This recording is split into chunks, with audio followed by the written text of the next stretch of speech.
రంగారెడ్డి జిల్లా బాన్సువాడ నియోజకవర్గంలో హోలీ వేడుకలను ప్రజలు ఘనంగా జరుపుకున్నారు. చిన్న పెద్ద తేడా లేకుండా యువకులు, మహిళలు, చిన్నారులు అందరూ కలిసి ఈ పండుగలో పాల్గొన్నారు. ఉదయం నుండి మధ్యాహ్నం వరకు ఒకరిపై ఒకరు రంగులు చల్లించుకుంటూ హోలీ శుభాకాంక్షలు తెలుపుకుంటూ వేడుకలను జరుపుకున్నారు. బాన్సువాడ పట్టణంలోని కోటగల్లిలో జడకొప్ప ఆటను ప్రత్యేకంగా నిర్వహించారు. బాన్సువాడ శాసనసభ్యుడు పోచారం శ్రీనివాసరెడ్డి హోలీ వేడుకలలో పాల్గొని సందడి చేశారు.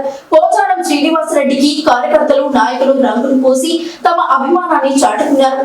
కొన్ని చోట్ల గుట్టి కొట్టే కార్యక్రమం ఘనంగా నిర్వహించారు.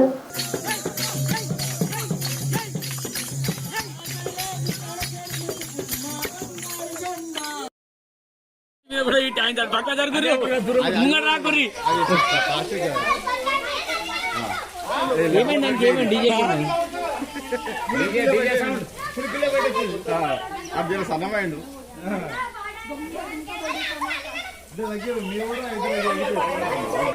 బాబు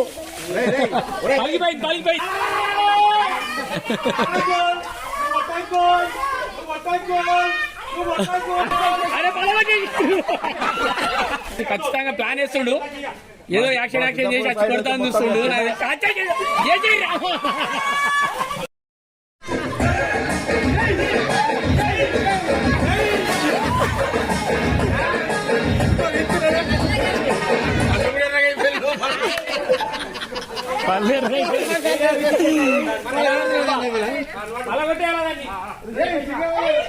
నిజామాబాద్ జిల్లా ఆర్మూర్ శ్రీ కన్యకా పరమేశ్వరి దేవాలయంలో సంఘం తరఫున హోలీ కార్యక్రమం నిర్వహించారు. ఈ వేడుకల్లో చిన్న పెద్ద తేడా లేకుండా యువకులు, మహిళలు, చిన్నారులు అందరూ కలిసి ఈ పండుగలో పాల్గొన్నారు. ఉదయం నుండి మధ్యాహ్నం వరకు ఒకరిపై ఒకరు రంగులు చల్లుకుంటూ హోలీ శుభాకాంక్షలు తెలుపుకుంటూ వేడుకలు జరుపుకున్నారు. ఈ కార్యక్రమంలో సంఘ అధ్యక్షుడు, దేవాలయ అధ్యక్షుడు, నాగేశ్వర దేవాలయ అధ్యక్షుడు, యువజన సంఘం అధ్యక్షుడు, సంఘం పెద్దలు, మహిళలు, యూత్ మెంబర్లు తదితరులు పాల్గొన్నారు.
నిజామాబాద్ జిల్లా ఆర్మూర్ పట్టణంలో వ్యవసాయ క్షేత్రంలోని బోరు, మోటార్లు, పైపులు, ట్రాన్స్పోర్టర్ ఆయిల్, కాపర్ తీగలను దొంగలిస్తున్న ముగ్గురు దొంగలను పట్టణ రైతులు పట్టుకున్నారు. పాత ఇనుప దుకాణంలో సామాన్లు సోదాలు చేశారు. పోలీసులు తనిఖీలు చేసి సుమారు ₹1,00,000 విలువ గల సామాగ్రిని గుర్తించారు. చోరీలో పాల్పడ్డ ముగ్గురిని, స్క్రాప్ దుకాణం నిర్వాహకుడిని పోలీసులు అదుపులోకి తీసుకున్నారు.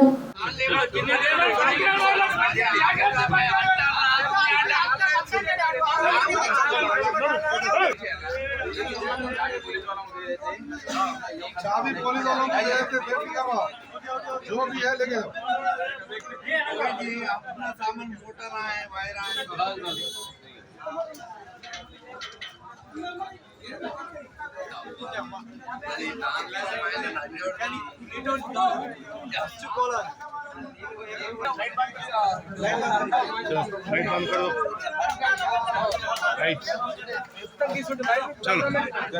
ये रेप ఉంది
మొత్తం తీసి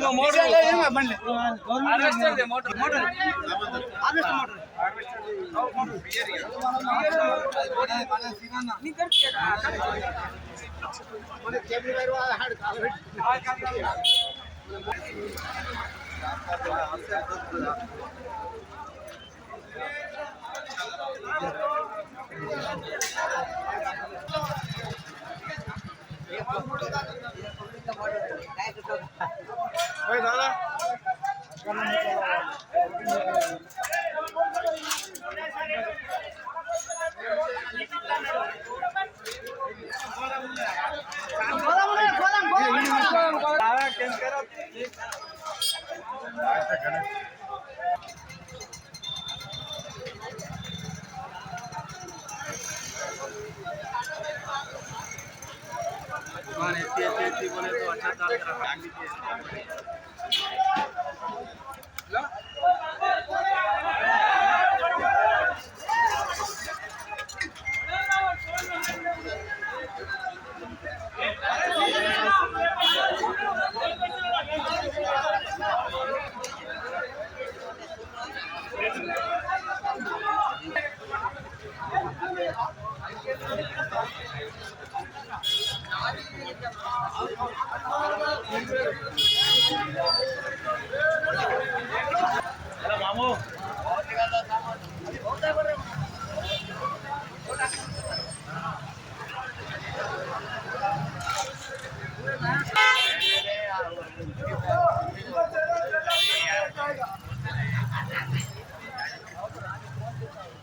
అనంతపురం రథస్వామి నగర్ లో ఎమ్మెల్యే అనంత వెంకటరామిరెడ్డి ఎన్నికల ప్రచారాన్ని నిర్వహించారు. ఆయన మాట్లాడుతూ రాష్ట్రంలో జరుగుతున్న స్కామ్లకు, దొంగ వ్యాపారాలకు ఆది గురువు చంద్రబాబు అని విమర్శించారు. విశాఖలో దొరికిన డ్రగ్స్ కంటైనర్ కంపెనీలో చంద్రబాబు బంధువులు భాగస్వాములేనని ఆరోపించారు. దీన్ని కప్పిపుచ్చుకోవడానికి సోషల్ మీడియాలో వైసీపీపై దుష్ప్రచారం చేస్తున్నారని అన్నారు. స్కాములకు, దొంగ వ్యాపారాలకు ఆది గురువు ఎవరంటే ఈ రాష్ట్రంలో చంద్రబాబు నాయుడు గారు. ఈరోజు నిన్న విశాఖపట్నం ఓడరేవులో ఏదైతే పట్టుబడి ఉన్నాయో ఆ డ్రగ్స్ అనేది కూడా ఆ కంపెనీ ఎవరిదైతే ఉందో ఆ కంపెనీ పూర్తిగా కూడా చంద్రబాబు నాయుడు గారి యొక్క బంధువులది మాత్రమే. ఈరోజు కూడా వారి యొక్క ఆ కంపెనీ యొక్క అధినాయకుడు కూడా అధినేత కూడా ఈరోజు చౌదరి గారు కూడా కొండయ్య చౌదరి గారు కానీ దాంట్లో ఉండే పార్ట్నర్స్ కూడా ఈరోజు మన భారతీయ జనతా పార్టీ యొక్క రాష్ట్ర అధ్యక్షురాలు పురంధేశ్వరికి సంబంధించిన కుమారుడు కూడా దాంట్లో పార్ట్నర్గా ఉన్నాడు, భాగస్వామిగా ఉన్నాడు. తర్వాత అందరూ కూడా వాళ్ళంతా కూడా తెలుగుదేశం పార్టీ వారే. అది ముందుగానే తెలుస్తుందని చెప్పేసే నిన్నటి ఈనాడు పత్రికల్లో కూడా పతాక శీర్షికల్లో కూడా అది మా ప్రభుత్వానికి అంటగట్టడానికో లేకపోతే కొద్దిమంది వైఎస్ఆర్ కాంగ్రెస్ పార్టీకి అంటడానికి మరొక కుటిల ప్రయత్నం కూడా జరిగింది. నిజానంతా కూడా నిన్నటికే బహిర్గతమైన ఆ కంపెనీ వాళ్ళు కూడా నేను ఈ పొద్దు నేను డిమాండ్ చేస్తున్నాను, సిబిఐ అయినా చేయండి, ఈడీ వారైనా ఎవరైనా కానీ నిశ్చయం సిబిఐ కూడా ఎంక్వైరీ చేసుకోండి. అది పూర్తిగా కూడా వాళ్ళే. ఇదే కాదు, ఈరోజు కూడా వాళ్ళు సోషల్ మీడియాను కూడా అడ్డం పెట్టుకొని కూడా ఒక కుట్ర కూడా ఈ రాష్ట్రంలో కూడా జరుగుతూ ఉంది. ఈ రాష్ట్రంలో కూడా దాన్ని కూడా మేము చేస్తున్నాను. ఈరోజు కూడా చెప్తున్నాను, ఈ కుట్రలు కుతంత్రాలు కూడా దాదాపుగా కూడా ప్రతి ఒక్కరికి కూడా తెలుసు. చంద్రబాబు నాయుడు కుట్రలు కుతంత్రాలు కూడా త్వరలోనే కూడా అవుతుంది. మా పార్టీ వారు కూడా నిన్న ఎలక్షన్ కమిషనర్ గారిని కూడా మీనా గారిని కూడా కలిసి కూడా చెప్పడం కూడా జరిగింది. వీటిపైనే కాదు, ఈరోజు సోషల్ మీడియాలో జరుగుతున్న దుష్ప్రచారాన్ని కూడా మేము తీవ్రంగా కూడా ఖండించేదే కాకుండా అటువంటి వారిపైన ఎవరైనా కానీ ఎక్కడైనా కానీ రాష్ట్రం అంతా కూడా కఠినమైన చర్యలు కూడా తీసుకోవాలని చెప్పేసి మేము ఎలక్షన్ కమిషన్కు డిమాండ్ చేస్తున్నాం. జేసీ ప్రభాకర్ రెడ్డి తనతో చెస్ గేమ్ ఆడుతున్నారని తాడిపత్రి ఎమ్మెల్యే కేతిరెడ్డి పెద్దారెడ్డి పేర్కొన్నారు.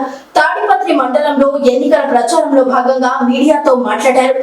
స్వార్థ ప్రయోజనాల కోసం వారి కోరికలు తీర్చాలంటే తన వల్ల కాదని అన్నారు. ఎంతమంది నాయకులు వెళ్ళినా కూడా తన వెంట నడిచే ప్రజలు కార్యకర్తలు ఉన్నారని తెలిపారు. తాడిపత్రిలో ఇంతవరకు ప్రజలకు లీడర్లకు సమన్వయమే లేదు. లీడర్లకు కానీ పబ్లిక్ కానీ ఈరోజు కూడా ప్రభాకర్ చెప్తానే ఉన్నారు. చాలా మంది మా దాంట్లో కార్పొరేట్ వ్యవస్థకు సంబంధించిన వాళ్ళు, లేకపోతే ఒక దోపిడీ దొంగలు అనుకుంటారో, లేకపోతే స్వార్థ ప్రయోజనాల కోసం వీళ్ళందరూ కూడా వలసలు పోతారు మా దగ్గర నుంచి. లాస్ట్ టైం నాకు ఎలక్షన్లు అయిపోయినాక ఎలక్షన్లు ఉన్నప్పుడు ఒక నెలలో ఏ విధంగా ఉన్నారో ఈరోజు కూడా అదే విధంగానే వలసలు పోతారు. అంటే వాళ్ళ స్వార్థం కోసం తప్ప ఏదైతే వాళ్ళ కోరికలు తీర్చాలంటే నాతో అయితే కాదు. మా ప్రత్యేకత అయినటువంటి జేసీ ప్రభాకర్ రెడ్డి చేసేటువంటి అయితే వాళ్ళ కోరికలు తీర్చారు. ఎందుకంటే ఇప్పుడు చెప్తారు కానీ మళ్ళీ తర్వాత గేటు బయట పెట్టి ఆ ఫుట్పాత్ మీద కూర్చుంటారు. ఆ పరిస్థితి నేను చేయలేను. ఎందుకంటే ప్రజలతో నాయకులతో నేను కలిసిమెలిసి ఉంటాను కాబట్టి నా మనసు ఒప్పుకోదు కాబట్టి నేను అబద్ధాలు చెప్పే పరిస్థితుల్లో నేను లేను కాబట్టి పాపం అతను చెప్తాను. ఇప్పుడు పోయిన వాళ్ళంతా కూడా ఒకసారి కాంగ్రెస్లో, తెలుగుదేశంలో, కాంగ్రెస్లో, మళ్ళీ వైఎస్ఆర్ ఇట్లా రకరకాల పార్టీలు మారుతూనే ఉంటారు. టర్ము మారుతారు. నా దగ్గర అయితే అందరూ లబ్ధి చేస్తారు. నేను చెప్పేది అవసరం లేదు కానీ మీరు అందరినీ పబ్లిక్ని అడగండి. వాళ్ళ ఇంటి చుట్టూ ఉండేటువంటి వాళ్ళని అందరినీ అడగండి. మీ నాయకులు ఏంటి కానీ ఈరోజు పోతారంటే వాళ్ళ అభిప్రాయాన్ని బట్టే నేను కూడా నడుచుకుంటాను. ఒకవేళ మా వాళ్ళకందరికీ చుట్టుపక్కల ప్రజలందరూ చెప్తే వీళ్ళకి అన్యాయం జరిగింటే పోతారని చెప్తే నేను కూడా వాళ్ళ బాధలు ఏకోపిస్తాను. కేవలం స్వార్థ ప్రయోజనాల కోసం, నా మనోధైర్యాన్ని దెబ్బకొట్టేదానికోసం ప్రభాకర్ రెడ్డి చెస్ ఆడతా. నేను ఇట్లాంటి నాయకులు ఎంతమంది పోయినా కూడా ప్రజలు నాతో పాటు ఫస్ట్ నేను తాడిపత్రికి వచ్చినప్పుడు నాతో పాటు నడిచినటువంటి కార్యకర్తలు, నాయకులు ఉన్నంత వరకు ఎంతమంది వలసలు పోయినా ఏమున్నా కూడా నా విజయం తగ్గలేదు. అనంతపురం నగరంలోని డిఎస్పీ కార్యాలయం ముందు పోలీసులు న్యాయం చేయాలంటూ నగరంలోని హిజ్రాలు ధర్నాలో పాల్గొన్నారు. వారు మాట్లాడుతూ నగరంలో కొందరు వ్యక్తులు హిజ్రాలను డబ్బు కోసం భౌతిక దాడులు చేస్తున్నారని ఆరోపించారు. వారి నుంచి తమను రక్షించాలని కోరారు. పోలీసులకు ఫిర్యాదు చేసినా కూడా చర్యలు తీసుకోవడం లేదని వారు తెలియజేశారు. మేము అనంతపురంలో రాణి నగర్లో నివసించే హిజ్రాలం. మాకు గత కొన్ని రోజులుగా 15 రోజులు అయిందన్న మా కూడు నీళ్లు లేవు. మేము ఈ స్టేషన్ల చుట్టూ తిరిగి మాకు సాలైపోయింది. మాకు ఎవరు లేరు తోడు, మాకు వల్ల మొగోళ్ళు లేరు, మాకు సపోర్ట్ ఇచ్చే వాళ్ళు ఎవరు లేరు. పోలీసు వాళ్ళతో మాట్లాడినా కానీ పోలీసు వాళ్ళు కాకపోతే చర్య తీసుకుంటామంటారు, తీసుకోరు. మాకు ఆసిఫ్ నుంచి చాలా ప్రాణ భయం ఉందన్న. వాళ్ళని తీసుకోకపోతే వాళ్ళకి డబ్బులు ఇవ్వకుంటే కొట్టేది, తిట్టేది, చేసేది. రోజుకి 2000 నుంచి 3000 అడిగిళ్ళ వాళ్ళకు. మాకు తినే కూడు కానీ సరిగలేదు. మేము ఇంట్లో ఎట్లా ఏ రకంగా బతకాలన్నా పోయినంత కాలం వాళ్ళకే ఇస్తే మా అమ్మ మా నాన్నకి మేము ఏం పెట్టుకోవాలా, మేము ఎట్లా బతకాలా, మా జీవనం ఏంది. మా వాళ్ళలో కొంతమందికి ఎయిడ్స్ ఉంది, నాకే ఉందన్న ఎయిడ్స్. బత్తలపల్లి 1 రిజల్ట్ చూపిస్తాను. ఇదేందన్న కర్మ మాకు. పోయినంత కాలం ఇదేనా? మేము గొజ్జోళమై పుడితే మా తప్ప ఏమన్నా? ఇదేమన్నా రామాయణం మాకు? పోయినంత కాలము ఒకరికి అడిగిలంటే ఎన్నాళ్ళని ఇస్తామన్నా, అడిగిలేదని చెప్పి కొట్టేది, తిట్టేది, ఏమంటే చేసేది. ఇదేం న్యాయం అన్నా మాకు? పోలీసు వాళ్ళు ఎంత బాగుపోయినా కానీ అయిపోయి వంట సిఐ రెడ్డప్ప సార్ మమ్మల్ని తిడతారు. ఏందో ఇంట్లో పెండ్లాన్ని తిట్టట్లు తిడతారు. నా సెల్లిని మరి రికార్డ్ గాని ఉంది సార్ మాతోన. మేము వాళ్ళకి డబ్బులు వేసిన ప్రూఫ్తో శుద్ధ ఎవిడెన్స్ గాని ఉన్నాయి మాతోన. ఇది ఏం న్యాయము? పోయినంత కాలం ఇదేనా? మాకు ఎవరు న్యాయం చేసే వాళ్ళు లేరా? మాకు న్యాయం చేసే వాళ్ళు లేరన్న ఎవరును. ఇదేం కర్మ అన్న మాకు చెప్పండి. అసలు అర్థమే కాకుండా న్యాయం చేయమంటే ఎవరు న్యాయం చేయరు మాకు. పోయినంత కాలం మేము ఎన్నాళ్ళని బతకాలన్నా ఇది మీకు చూపిస్తానన్నా ఎవిడెన్స్ గాని ఉన్నాయి నాతోన. వాళ్ళకి డబ్బులు వేసినట్టు ఉన్నాయి, వాళ్ళు మమ్మల్ని బెదిరించేటివి ఉన్నాయి. చూడండి అన్న, డబ్బులు మేము పంపించిన డబ్బులు ఇవన్నీ 11,000 3,000 కొడతారన్న మాకు. ఈకో కొంటే కొడతారన్న. మేము కలెక్షన్ చేసుకుంటే వాళ్ళకి వీళ్ళంట. మా సొంతంగా మేము బతికేది ఇంటికి దూరి కొట్టి పంపిస్తాం.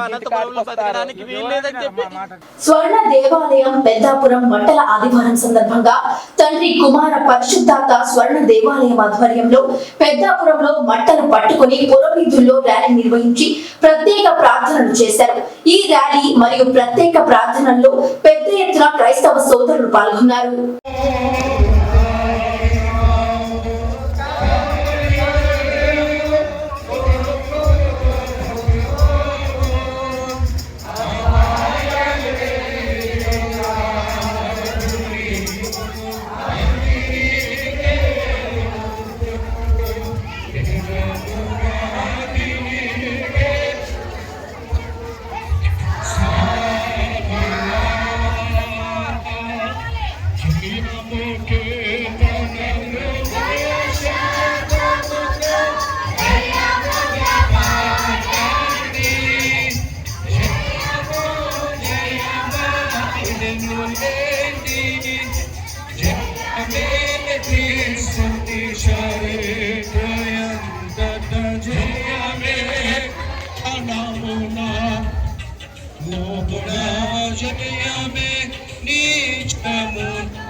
కుమార్ సంతోషించు యెరూషలేము కుమారి ప్రభు పేరిట వచ్చు. పెద్దాపురం పట్టణంలో 23వ వార్డులో పెద్దాపురం మాజీ మున్సిపల్ చైర్మన్ రాజా సూరిబాబురాజు ఆధ్వర్యంలో వైసీపీ పార్టీ నుండి 50 మంది టీడీపీలోకి చేరారు. ఈ సందర్భంగా ఎమ్మెల్యే చినరాజప్ప తెలుగుదేశం కండువా కప్పి పార్టీలోకి సాధారణంగా ఆహ్వానించారు.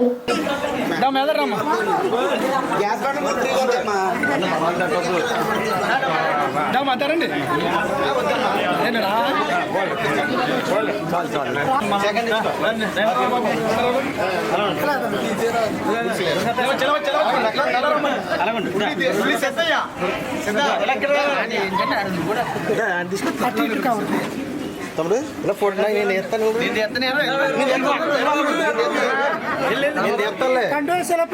అక్కడ ఉండమ్మా కూడా తెస్తా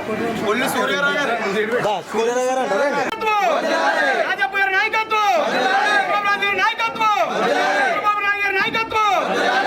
చంద్రబాబు గారు మన జాయిన్ అవడం చాలా సంతోషంగా భావిస్తూ మీరందరూ కూడా చంద్రబాబు గారు సపోర్ట్ చేయడం, చంద్రబాబు గారు మనకు సపోర్ట్ చేయడం, భవిష్యత్తులో ఒక మంచి వాతావరణం తీసుకొచ్చి మన ప్రాంతాలన్నీ కూడా అభివృద్ధి చేసుకునే దిశగా మనందరం వెళ్తారని చెప్పి కోరుతూ ఈ రోజు ఇక్కడికి వచ్చిన అందరికీ అభినందన తెలియజేసుకుంటూ చాలా డోర్ టు డోర్ ప్రచారంలో భాగంగా సామర్లకోట పట్టణం 27వ వార్డు నందు టీడీపీ, జనసేన, బీజేపీ అమలు చేయనున్న సూపర్ 6 పథకాల ద్వారా రాష్ట్రంలో పేదలకు మేలు చేకూరుతుందని పెద్దాపురం శాసనసభ్యులు మరియు టీడీపీ, జనసేన, బీజేపీ ఉమ్మడి అభ్యర్థి శ్రీ నిమ్మకాయల చినరాజప్ప గారు పేర్కొన్నారు.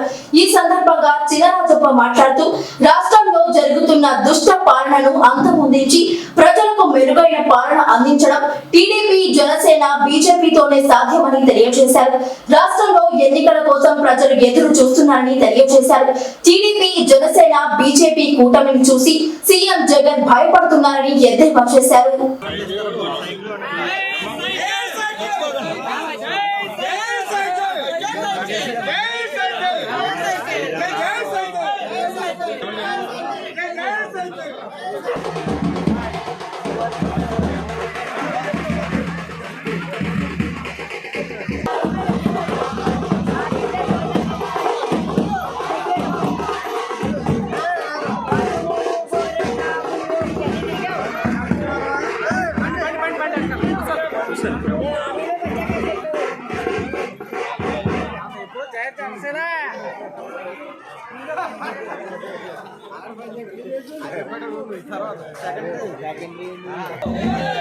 ఇంకెదరికెళ్ళండి ఇంకెదరికెళ్ళండి.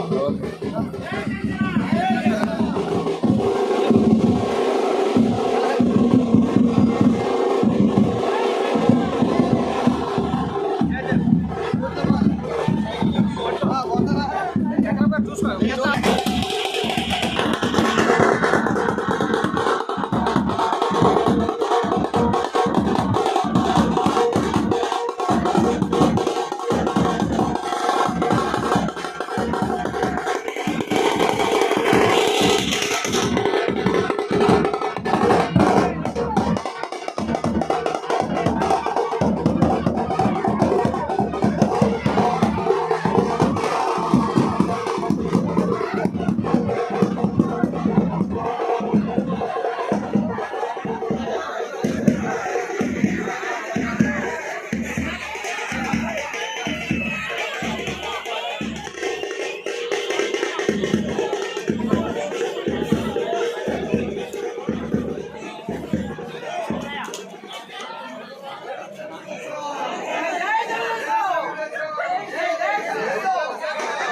మీరు ఎలా పెడితే మీరే అయినా కూడా అది అది పెడతారా అలా ఉండండి అయినా మీరు కూడా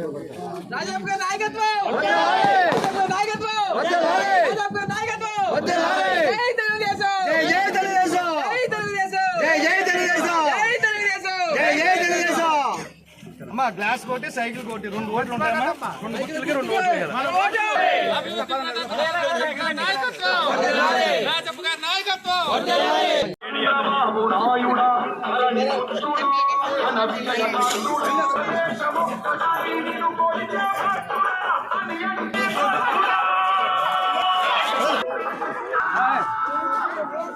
బాగా బిజీ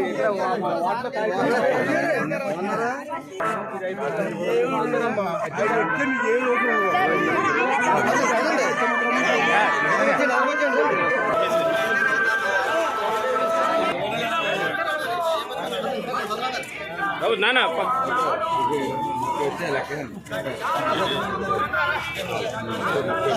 గంజాయి పట్టివేతకు సంబంధించి 2 కేసులు నమోదయ్యాయి.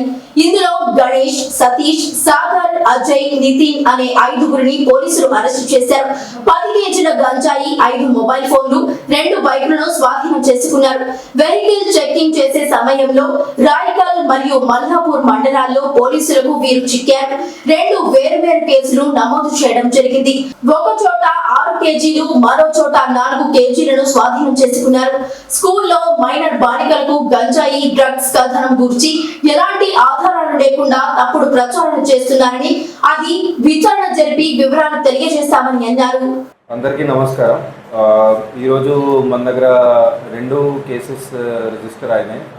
ఎన్డీపీఎస్ యాక్ట్ నార్కోటిక్స్ సంబంధించి వాటికి సంబంధించి ప్రెస్ కాన్ఫరెన్స్. ఇది ఒక కేసు రాయకల్ పోలీస్ స్టేషన్ పరిధిలో రిజిస్టర్ అవుతుంది. అట్లాగే ఒక కేసు మల్లాపూర్ పోలీస్ స్టేషన్ పరిధిలో రిజిస్టర్ అయింది. ఈ 2 కేసులు కలిపి కూడా ప్రెస్ కాన్ఫరెన్స్ ఎందుకు చేస్తున్నాం అంటే 2 కేసులలో కూడా లింక్ ఉంది. వాళ్ళలో అక్యూజ్ ఎవరైతే 4 ఉన్నారో వాళ్ళ ఇద్దరిది కూడా లింక్ ఉంది 2 కేసులలో కూడా. అందువేడి కలిపి ఒకటి ప్రెస్ కాన్ఫరెన్స్ చేస్తున్నాం. వీటిలో టోటల్ కలిపేసి మనకు దొరికిన ఐటమ్స్ అంటే ఇది టోటల్ 10 కిలోగ్రామ్ గాంజా అనేది దొరికింది. అట్లాగే సెల్ ఫోన్స్ ఉన్నాయి, 5 సెల్ ఫోన్స్, దెన్ 2 బైక్స్ ఉన్నాయి. అట్లాగే 5గురు అక్యూజ్ ఉన్నారు, మనకి దొరికారు. సో వాళ్ళ దగ్గర నుంచి ఇవన్నీ కూడా ఐటమ్స్ సీజ్ చేయడం జరిగింది. వాళ్ళ అక్యూజ్ పేర్లు వచ్చేసి పేనుగొండ గణేష్ అని ఉన్నారు. ఈయన 25 ఇయర్స్, ఈయన నేటివ్ ఆఫ్ రాయకల్ మండల్. ఈయన 2 కేసులలో కూడా అక్యూజ్ ఉన్నాడు. ఈయన 2 కేసులు అంటే ఒక రాయకల్ పోలీస్ స్టేషన్, ఒకటి మల్లాపూర్ పోలీస్ స్టేషన్. అట్లాగే మలవత్ సతీష్ కుమార్ అని, ఈయన 19 సంవత్సరాలు. ఈయనది లాల్యానాయక్ తండా అని ఇక్కడ రెసిడెంట్ ఉన్నాడు. ఈయన కూడా రాయకల్ పోలీస్ స్టేషన్ కేసులో అక్యూజ్ ఉన్నాడు. అట్లాగే రావులకారి నితిన్ అని, ఈయన 21 సంవత్సరం. ఈయన native of Regunta village, Mallapur mandal. ఇతను 2 కేసులలో కూడా అక్యూజ్గా ఉన్నాడు. అట్లాగే తోట అజయ్ అని, ఇతను 24 సంవత్సరాలు. ఇతను రాయకల్ పోలీస్ స్టేషన్ కేసులో అక్యూజ్ ఉన్నాడు. అట్లాగే ఆవుల సాగర్, ఇతను 20 సంవత్సరాలు. ఇతను కూడా రాయకల్ పోలీస్ స్టేషన్ కేసులో అక్యూజ్ ఉన్నాడు. వీళ్ళందరిది కూడా ఏజ్ చూస్తే 20 దానికి ఇంచుమించు ఏజ్ గ్రూప్లో వీళ్ళు ఉన్నారు. సో సో బేసికల్గా అది దాదాపు అందరూ కూడా అది స్టూడెంట్స్ అది చదువు కంటిన్యూ చేయక వీళ్ళు అందరూ కూడా స్టడీస్లో డ్రాప్ అయిన వాళ్ళు. వీటిలో మెయిన్ అక్యూజ్ ఎవరైతే ఉన్నాడో ఆయన పేణుగొండ గణేష్ అని. ఆయన యాక్చువల్గా బీటెక్ ఇంతకుముందు చేస్తుంటే అది దాంట్లో డ్రాప్ చేసి మధ్యలో డిస్కంటిన్యూ చేసింది. బీటెక్ అయినా డిస్కంటిన్యూ చేసినాక ఈయనకి మిగతా వాళ్ళతో ఇది ఫ్రెండ్షిప్ అయింది. మిగతా నలుగురు ఎవరైతే ఉన్నారో సతీష్, నితిన్, అజయ్ అండ్ సాగర్ వీళ్ళందరితో ఫ్రెండ్షిప్ అయిపోయింది. ఫ్రెండ్షిప్ అయితే వీళ్ళు కొంచెం ఇది గాంజా తాగడానికి ఎట్లా కొంచెం అలవాటు వీళ్ళకి అందరికీ కూడా పడింది. సో అప్పటి నుంచి ఇది స్టార్ట్ అయింది. సతీష్ ఉన్నాడు, ఆయన కూడా అది స్టడీస్ డిస్కంటిన్యూ చేసాడు. కరీంనగర్లో చదువుతుంటే అక్కడ నుంచి డిస్కంటిన్యూ చేసాడు. సో బేసికల్గా ఎట్లా జరుగుతుంది అంటే వీళ్ళు మిగతా వాళ్ళు ముగ్గురు కలిసి గణేష్ మరియు సతీష్ ఇద్దరికి వీళ్ళు పేమెంట్ చేసేవాళ్ళు. ఇద్దరికి పేమెంట్ చేసుకొని వీళ్ళు ఇద్దరు కూడా కలిసి మూడో ఆయన ఎవరైతే నితిన్ అని ఉన్నాడు, నితిన్ అతనిది బైక్ తీసుకొని వీళ్ళు సీలేరుకి వెళ్ళేవాళ్ళు. అంటే ఆంధ్రాలో వైజాగ్ డిస్టిక్లోని, పాత వైజాగ్ డిస్టిక్లోని. అప్పుడు వాళ్ళు అక్కడ వెళ్ళిన తర్వాత అక్కడ నుంచి గాంజా తెచ్చుకునే వాళ్ళు 10 kgs 15 kgs అట్లా బైక్ మీదనే ఇక్కడికి వచ్చి ఇక్కడ కొంచెం వాళ్ళు సొంత కన్జంప్షన్కి పెడతారు. అట్లాగే మిగతా వాళ్ళు అక్కడ చుట్టుపక్కల వేరే ఎవరైతే ఉన్నారో తాగేవాళ్ళు వాళ్ళకి అమ్మేవాళ్ళు. సో ఈ యాక్టివిటీలో వాళ్ళు పాల్పడుతూ ఫస్ట్గా ఈ నెల 1వ తారీఖు రోజున అక్కడ సీలేరుకి వెళ్ళి అక్కడ నుంచి ఒక 10 కేలు గాంజా తెచ్చుకున్నారు. తెచ్చి అట్లాగే నేను ఇంతకుముందు చెప్పినట్టుగా అది కొంత వీళ్ళు తాగారు, మిగతా అక్కడ లోకల్లోనే అమ్మేసుకున్నారు. తర్వాత మళ్ళీ ఇప్పుడు 19 తారీఖున మళ్ళీ అక్కడికి వెళ్ళారు. అప్పుడు వెళ్ళేటప్పుడు కూడా మిగతా ముగ్గురు వీళ్ళిద్దరికి పేమెంట్ చేశారు. పేమెంట్ చేసుకుని అందరూ అట్లా డబ్బు కలెక్ట్ చేసినాక సీలేరుకి వెళ్ళి అక్కడ నుంచి పర్చేస్ చేసుకొని మిగతా ఎక్కడికి వాళ్ళు తీసుకొచ్చినాక వీళ్ళిద్దరూ డివైడ్ చేసుకున్నారు. ఒక 6 కిలోలు అది గణేష్ వాళ్ళ టీం వాళ్ళు పెట్టుకున్నారు. అట్లాగే 4 కిలోలు అది నితిన్ అతని దగ్గరే పెట్టుకున్నారు. సో అట్లా వాళ్ళు ఇంట్లో పెట్టుకున్నాక తర్వాత దాన్ని చిన్న చిన్న ప్యాకెట్స్ చేయాలి అని ఫర్దర్గా కన్జ్యూమర్స్కి అమ్మడానికి అట్లా వాళ్ళు ప్లానింగ్లో ఈరోజు మార్నింగ్ ఇది గణేష్ సతీష్ వాళ్ళ టీం ఒక్క వైపు వాళ్ళు వెళ్ళారు, ఫారెస్ట్ వైపుకి వెళ్ళడానికి స్టార్ట్ చేశారు.